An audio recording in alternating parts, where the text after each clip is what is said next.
একটা বিষয় খুব গভীরভাবে ভাবছিলাম, আমাদের এই যে জীবন, আমাদের রিজিক, আমাদের পরিবার, আমাদের সুস্থতা, আমাদের জ্ঞান, আমাদের সমাজ বলেন, রাষ্ট্র, আমাদের অর্থনীতি, এই বিশ্ব, এই সব কিছুই একটা বিষয়কে কেন্দ্র করে টিকে আছে। শুধুমাত্র একটা বিষয়ের সাথে এই পুরো মহাবিশ্ব সম্পর্কিত। আমাদের জীবনের প্রতিটা বিষয় শুধুমাত্র এবং শুধুমাত্র আল্লাহ পাকের রহমতের উপর টিকে আছে।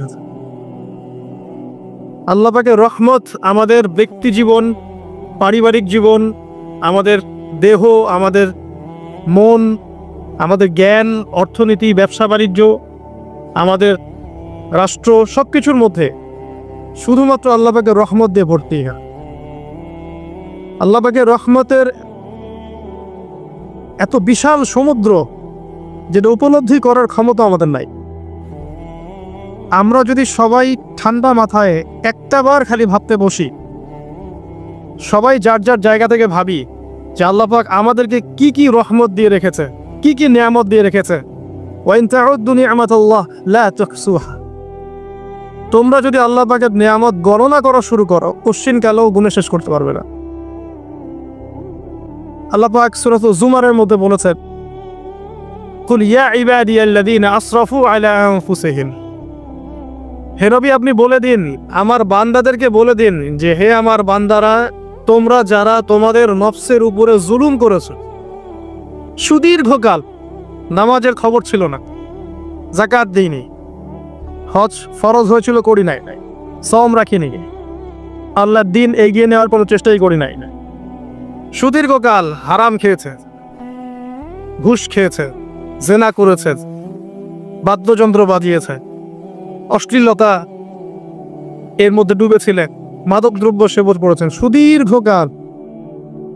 তোমরা যারা নিজেদের নফসের উপর জুলুম করেছ, লা তাকনাতু মির রাহমাতিল্লাহ, তোমরা আল্লাহ পাকের রহমত থেকে নিরাশ হয়ে যেও না। তোমরা আল্লাহ পাকের রহমত থেকে নিরাশ হয়ে যেও না। ইন্নাল্লাহা ইয়াগফিরুয যুনুবা জামিআ। আল্লাহ পাক চাইলে সমস্ত গুনাহ মাফ করতে পারে। সুবহানাল্লাহ। ইন্নাহু হুয়াল গফুরুর রহিম। তিনি হচ্ছেন পরম করুণাময়, অসীম দয়ালু। আমি আলোচনার সামনে নিয়ে যাওয়ার আগে আরেকটা বিষয় বলে রাখতে চাই। এই আলোচনাকে একপাক্ষিকভাবে, একপেশেভাবে বুঝে নেওয়ার কোনো সুযোগ নেই। আল্লাহ পাক যেমন পরম করুণাময়, অসীম দয়ালু, ঠিক একইভাবে আল্লাহ রাব্বুল আলামিন শাদীদুল ইকাব, কঠিন শাস্তি দাতাও বটে।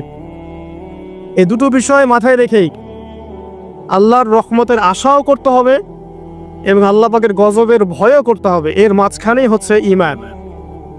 এই জায়গা থেকে আলোচনা বুঝতে হবে। আল্লাহ পাক তৌফিক এনায়েত করুন, আমিন। আমাদেরকে আল্লাহ রাব্বুল আলামিন তার রহমত থেকে নিরাশ হতে বারণ করছেন। যে যত পাপ করেছে জীবনে, যদি একটা বার কেউ যদি আল্লাহ পাককে মন থেকে ডাকে, চোখ দিয়ে ঝরঝর করে পানি পড়ে, আল্লাহ পাককে বলে, সেজদায় গিয়ে পড়ে আল্লাহকে বলে, রব্বিক ফিরলি, আল্লাহ আমাকে মাফ করে দাও, তার মনের মধ্যে যদি সততা থাকে, মন থেকে যদি সেই কথাটা বলে থাকে, আল্লাহ পাক শুধু তাকে ক্ষমাই করবেন না, তার সমস্ত গুনাহগুলোকে আল্লাহ নেকি দিয়ে পরিবর্তন করে দিবেন। একটা হাদিস পড়ছিলাম, নবী করিম সাল্লাল্লাহু আলাইহি ওয়াসাল্লাম তিনি বলছেন যে লাম্মা কাদাল্লাহুল খালক, যখন আল্লাহ রাব্বুল আলামিন এই মহাবিশ্ব সৃষ্টি করেন, তখন আল্লাহ রাব্বুল আলামিন কাতাবা কিতাবান, একটা কিতাব লিখেছেন। একটা কিতাব আছে আল্লাহর কাছে, কাতাবা কিতাবান ফাহুয়া ইনদাহু ফাওকাল আরশ, যে কিতাবটা আল্লাহর নিজের কাছে আছে, আরশের উপরে। সেখানে আল্লাহ পাক লিখে রেখেছেন, কি লিখেছেন? ইন্না রাহমাতি সাবাকাত গদাবি। প্রতিটা ক্ষেত্রেই আমার রহমত, আমার দয়া, আমার করুণা আমার গজবকে পরাজিত করেছে। মানে আল্লাহ রাব্বুল আলামিনের গজব এর উপরে আল্লাহ পাকের রহমত অবস্থান করছে। জীবনের কোনো ক্ষেত্রে হতাশ হওয়ার কোনো সুযোগ নাই। আজকে পারিবারিক ভাঙন বলেন, ব্যক্তি পর্যায়ের আত্মিক ধ্বংসই বলেন, সমাজের বিপর্যয় বলেন, যাই বলেন, পিছনে একটা বড় কারণ আছে। সেটা হলো আল্লাহ থেকে দূরে থাকা মানুষ, আল্লাহ থেকে হতাশ হয়ে যাওয়া। আর এই কাজটা শয়তান করিয়েছে মানুষকে আল্লাহ থেকে দূরে সরানোর জন্য। কিন্তু আল্লাহ রাব্বুল আলামিনের কাছে কেউ যদি যেতে চায়, মন থেকে যদি আল্লাহকে একটা বারও ডাকে, আল্লাহ পাক এক ডাকের মাধ্যমেও তার গুনাহ মাফ করতে পারে। দুজন ব্যক্তির ঘটনা পড়লাম। একজন ব্যক্তি প্রচন্ড রকম আবেদ, প্রচুর ইবাদত করে। আপনারা জানেন ইবলিসও কিন্তু আবেদ ছিল, ইবলিস কিন্তু প্রচুর ইবাদত করেছে। এখন ওই ব্যক্তির একজন বন্ধু ছিল, এটা বানু ইসরাইলের ঘটনা। তো সেই বন্ধু পাপী ছিল, বিভিন্ন কবিরা গুনাহ করত। আর এই আবেদ ব্যক্তি বারবার তাকে নসিহত করত, গুনাহ ছেড়ে যাও, তুমি পাপ করছো, গুনাহ ছেড়ে যাও।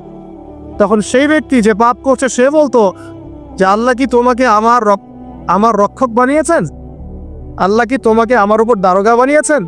আমাকে আল্লাহর হাতে ছেড়ে দাও, আমাকে নসিহত করতে এসো না।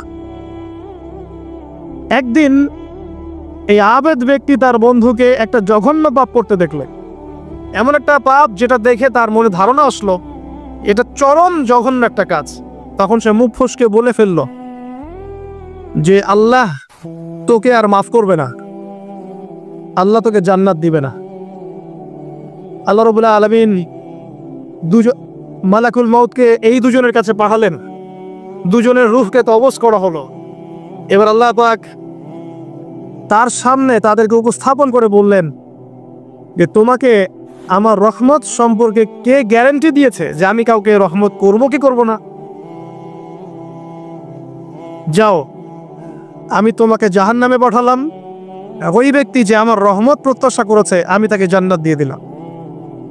দেখুন, এই হাদিসটা শুনলে মনে হয় বাহ্যিক হয়তো বা মুখের একটা কথার কারণেই সে জাহান্নামে চলে গেল। আসলে বিষয়টা মনে হয়, বিষয়টা আমি আপনাকে বোঝাচ্ছি, বিষয়টা হচ্ছে ইবলিসের মতো। ইবলিস কিন্তু শুধু মন থেকেই বলেনি যে খলাকতানি মিন নার ওয়া খলাকতাহু মিন তিন, আমি কেন তাকে সাজদা করব আদমকে, আদম তো মাটির তৈরি আর আমি তো আগুনের তৈরি। এটা ইবলিসের শুধু মৌখিক স্টেটমেন্ট ছিল না, কারণ কি ছিল? আবা ওয়াস্তাকবার, সে উদ্ধত হয়েছিল, অহংকার প্রদর্শন করেছিল। ভিতর থেকে ইন্টারনালি সে অহংকারী ছিল, সে আন্ডারস্টিমেট করে কথাটা বলেছে, শুধু মৌখিকভাবে বলে নাই। কিন্তু ঠিক এই ব্যক্তির ঘটনা এমনই, সে মন থেকে অহংকারী হয়ে উঠেছিল, যদিও বা সে আবেদ ছিল। এখানে আমরা যারা প্র্যাকটিসিং মুসলিম হওয়ার চেষ্টা করছি আমাদের জন্য এখানে নিদর্শন আছে। অথচ নামাজ পড়েই ভেবে বসবেন না যে অনেক কিছু করে ফেলছে, এক চিল্লা দিয়ে মনে করে ফেলবেন না যে দিনের জন্য অনেক কিছু করে ফেলছে।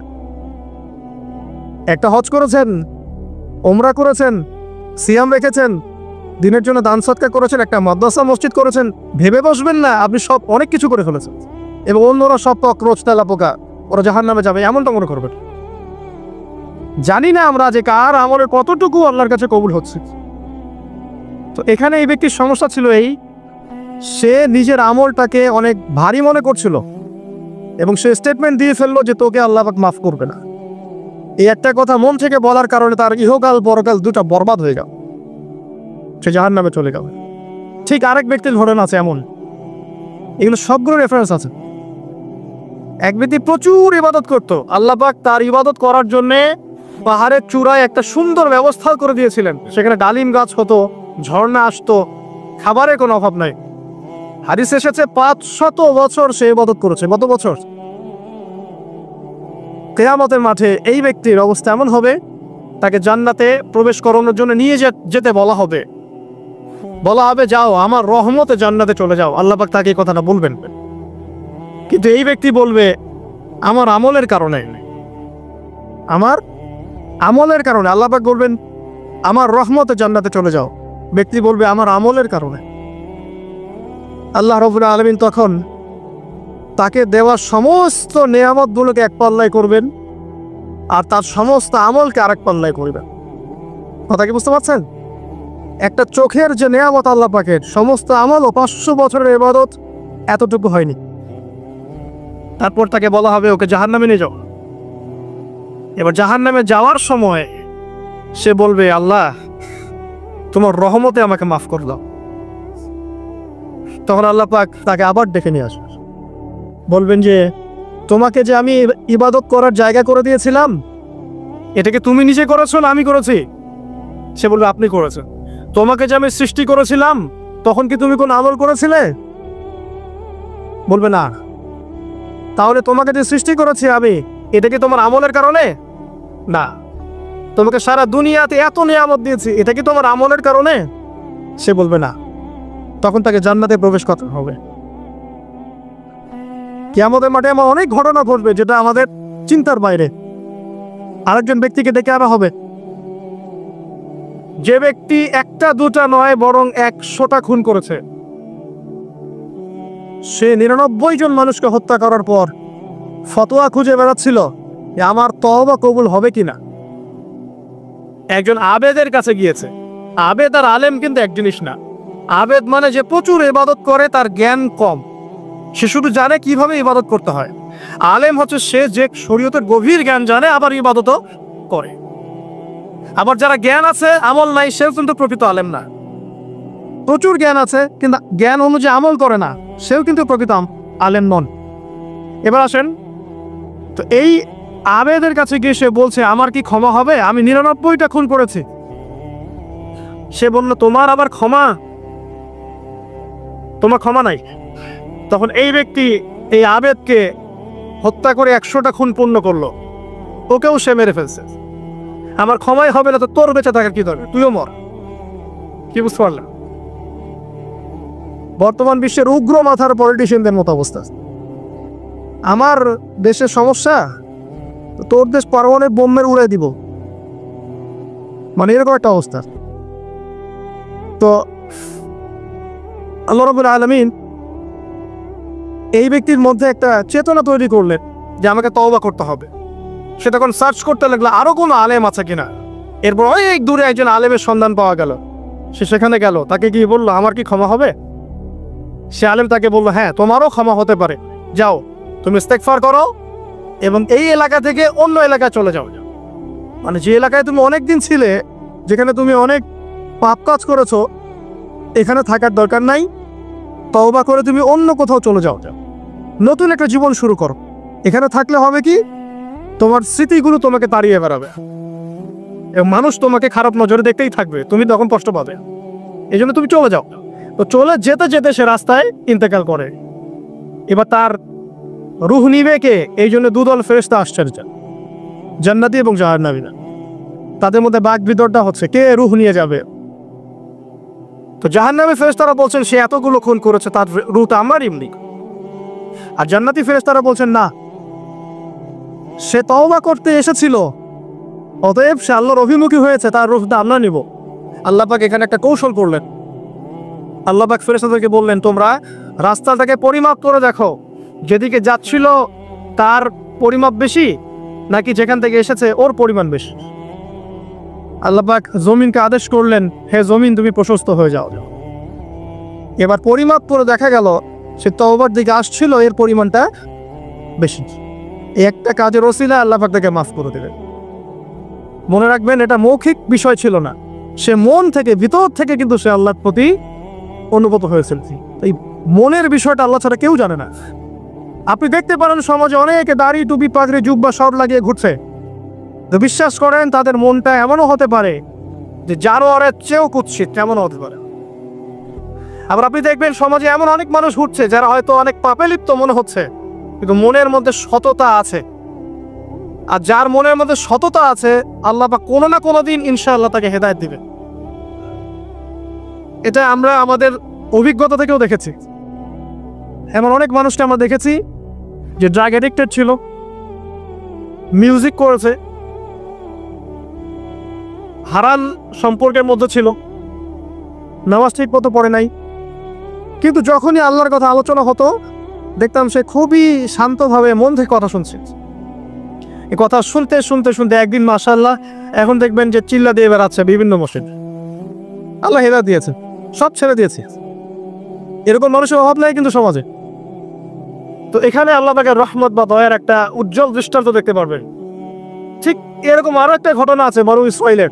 এক ব্যক্তি এত পাপ করেছে যে শেষে মৃত্যুর সময় সে সন্তানদেরকে ডাকছে, ডেকে বলছে যে আমি যখন মারা যাব আমার লাশটাকে তোমরা কবর দিও না, যদি আল্লাহ পাক আমাকে ধরতে পারেন তাহলে খবর আছে আমার। আর কি করতে হবে?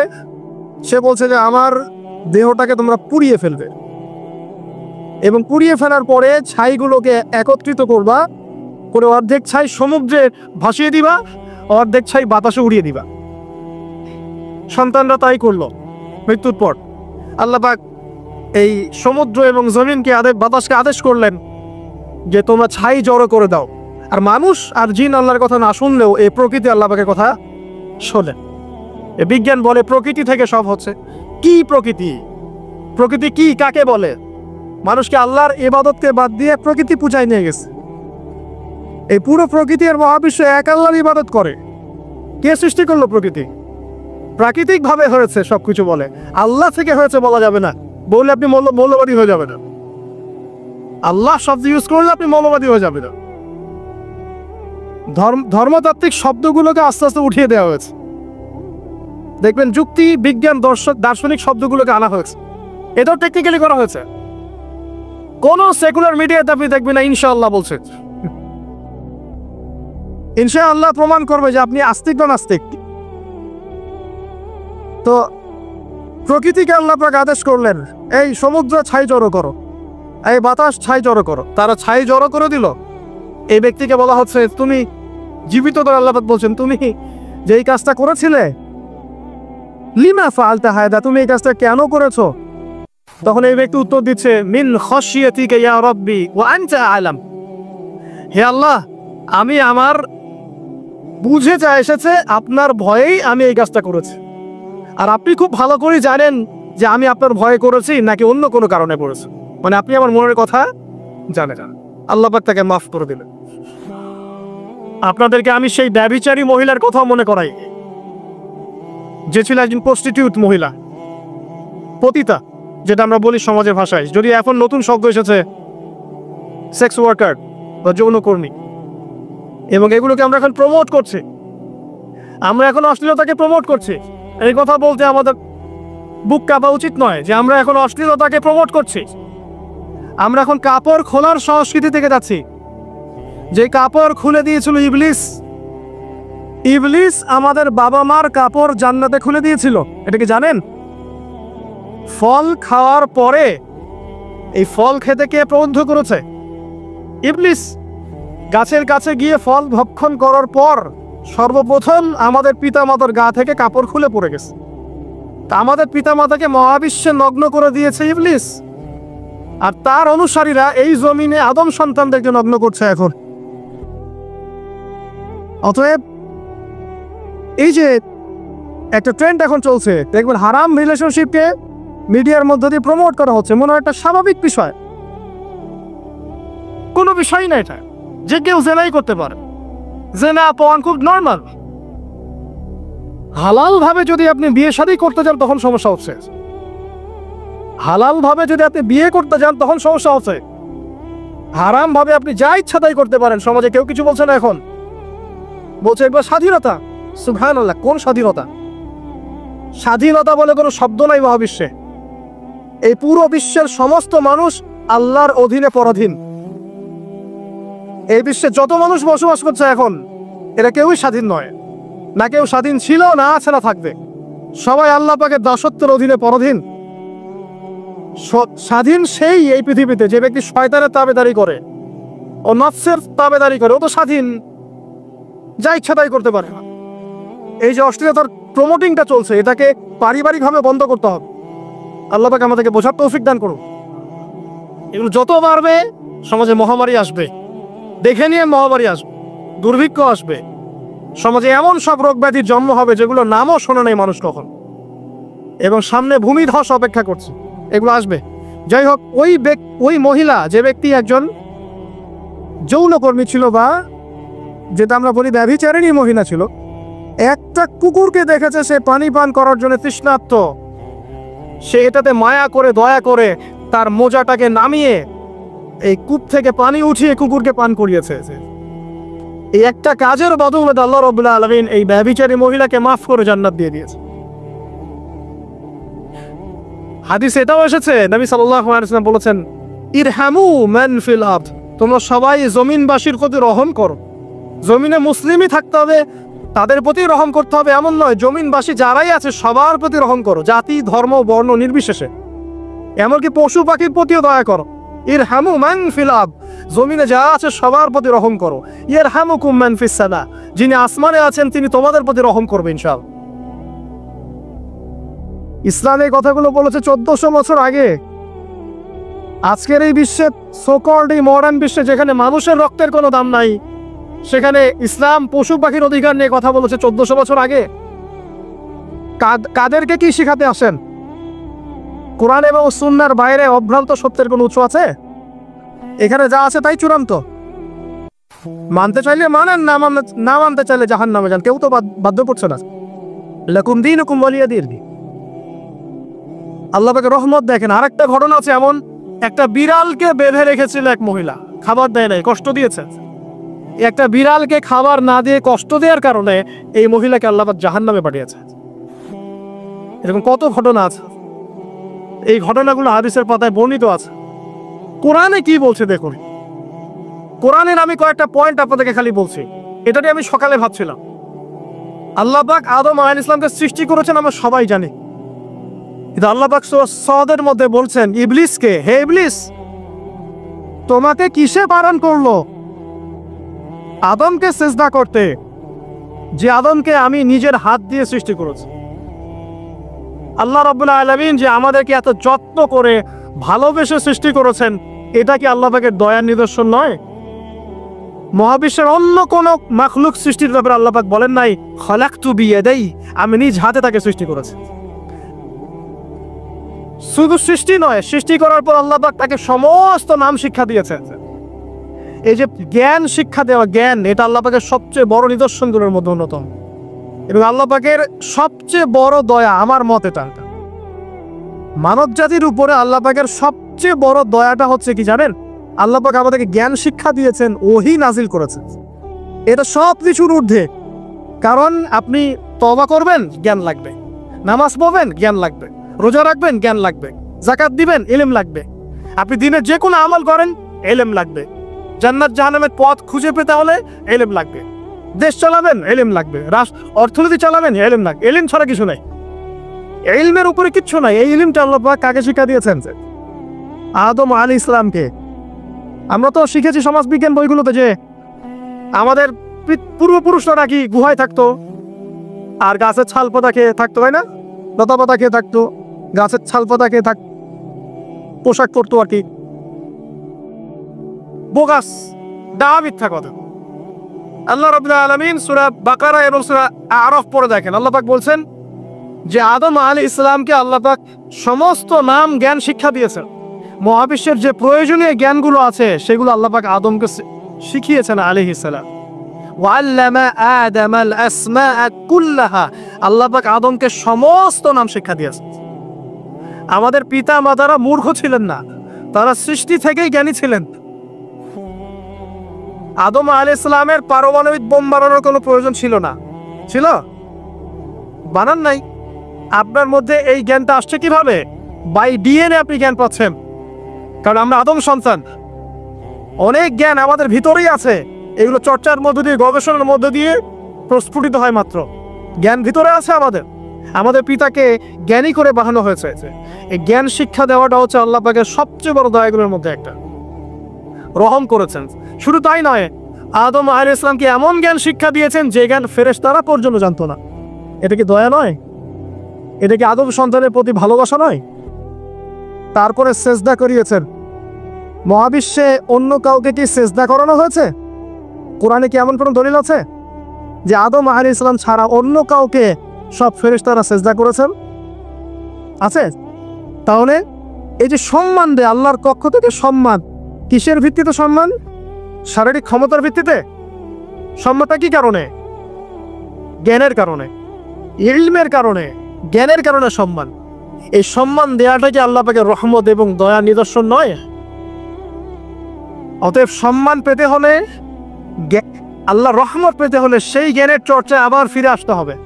আপনি যদি আজও সেই ওহীর জ্ঞানের চর্চা করেন, আল্লাহ পাক এই পৃথিবীবাসীর বুকের মধ্যে আপনার জন্য সম্মান পয়দা করে দিবেন ইনশাআল্লাহ। দেখে নিন, ওই সেই জ্ঞানী যদি আপনি এখনো চর্চা করেন, আজও আপনি সম্মানিত হবেন ইনশাআল্লাহ।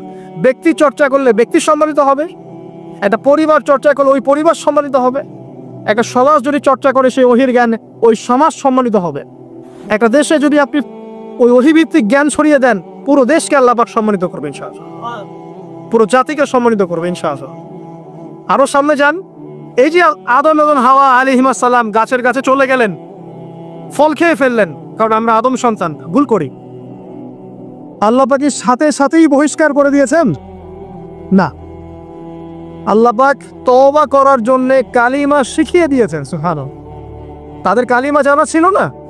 আল্লাহ পাক বলছেন ফাতালাক্কা আদম মির রাব্বিহি কালিমাত, আল্লাহ পাকের কাছ থেকে আদম আলাইহিস সালাম কিছু বাক্য শিখে নিলেন, যেই বাক্য দিয়ে ফাতাবা আলাই, সে আল্লাহর কাছে তওবা করলো।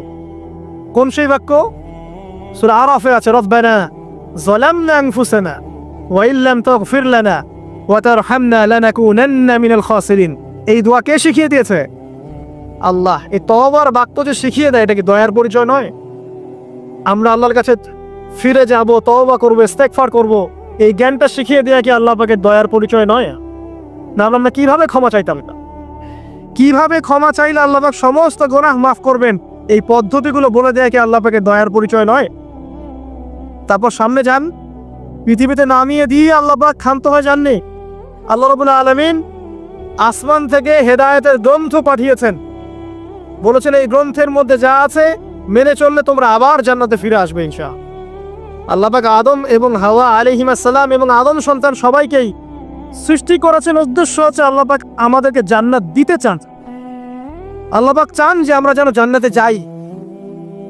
যদি আমরা জান্নাতে যেতে না পারি পরকালে, একটা কারণে যেতে পারবো না, অনলি একটা কারণ, সেটা হলো আমাদের নিজের দোষে। একটা কারণে যারা জাহান্নামে যাবে মানুষ এবং জিনদের মধ্যে, নিঃসন্দেহে মহাবিশ্বে তারা ছাড়া জাহান্নামে যাওয়ার উপযুক্ত কেউ ছিল না। ও জাহান্নামে যাওয়ার উপযুক্ত ছিল বলেই আল্লাহ পাক তাকে জাহান্নামে পাঠাবেন। আর যারাই জান্নাতে যাবে প্রত্যেকেই শুধু আমলের বদৌলতে যাবে না, বরং আল্লাহ পাকের রহমতেই যাবে। কেউই তার আমল দিয়ে জান্নাতে যেতে পারবে না।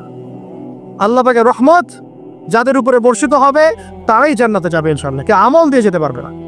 যত আমলই করি বলা যাবে না এই আমলের বদৌলতে জান্নাতে যেতে পারবো। আল্লাহ পাক গয়না করলে হবে না। আল্লাহ পাক চান যে আদম সন্তান যেন জান্নাতেই যায়। এই কারণেই সৃষ্টি করা, এই কারণেই আপনার ওহীভিত্তিক গ্রন্থগুলো পাঠানো, এই কারণে নবী রাসূল পাঠানো, আলেম ওলামা সৃষ্টি করা, মানুষকে সতর্ক করা, হায়াত দেয়া, বারংবার জীবনে চলতে ফিরতে আপনাকে এলান করা হয় আল্লাহর পথে ফিরে আসেন, আল্লাহর পথে ফিরে আসেন। এলান করা হয় না, বিপদ দিয়ে আপনাকে এলান করা হয় আল্লাহর পক্ষ থেকে। আপনি চলতে পথে হোঁচট খান, আল্লাহ আপনাকে এলান দেন ফিরে আসো। চলছেন বিপথে, আল্লাহ পাক এলান দেন ফিরে আসো। আল্লাহ পাকের পক্ষ থেকে কিন্তু এগুলো আসে। অ্যামেজিং হাদিস, যে একজন সাহাবী বলছেন, সালমান রাদিয়াল্লাহু আনহু, তিনি বলছেন যে যখন মুমিনের উপর বিপদ আপদ বালা মুসিবত আসে, তখন মুমিনের এই বিপদ আপদ বালা মুসিবত রোগ শোকের বদৌলতে আল্লাহ পাক তার গুনাহগুলোকে মাফ করে দেন এবং তার মর্যাদাকে বাড়িয়ে দেন, এবং সে আল্লাহর দিকে ফিরে আসার অনুশোচনা করার সুযোগ পায়। আর যখন কাফের মুশরিক বা ফাসিক মানুষকে এইসব রোগ ব্যাধি বিপদ আপদ বালা মুসিবত ঘিরে ধরে, তার দৃষ্টান্ত সেই উটের ন্যায় যে উটটাকে তার মালিক বেঁধে রেখেছে, এরপর ছেড়ে দিয়েছে। সে উটটা বুঝতেও পারলো না কেন তার মালিক তাকে বেঁধে রাখলো আর কেনই বা তাকে ছেড়ে দিল। কথাটা কি বুঝতে পারছেন? যারা আল্লাহ দ্রোহী, তাদের উপর যখন বিপদ আপদ বালা মুসিবত আসতে থাকে, তারা বুঝে না যে কি জন্য আসলো আর কেন চলে গেল। কিন্তু মুমিন ব্যক্তি যারা মুসলিম, আল্লাহর অনুগত, তাদের বিষয়টা হচ্ছে এমন, বিপদ আপদ বালা মুসিবত রোগ ব্যাধি তাদেরকে আল্লাহর দিকে ফিরিয়ে নিয়ে আসবেন। দেখুন,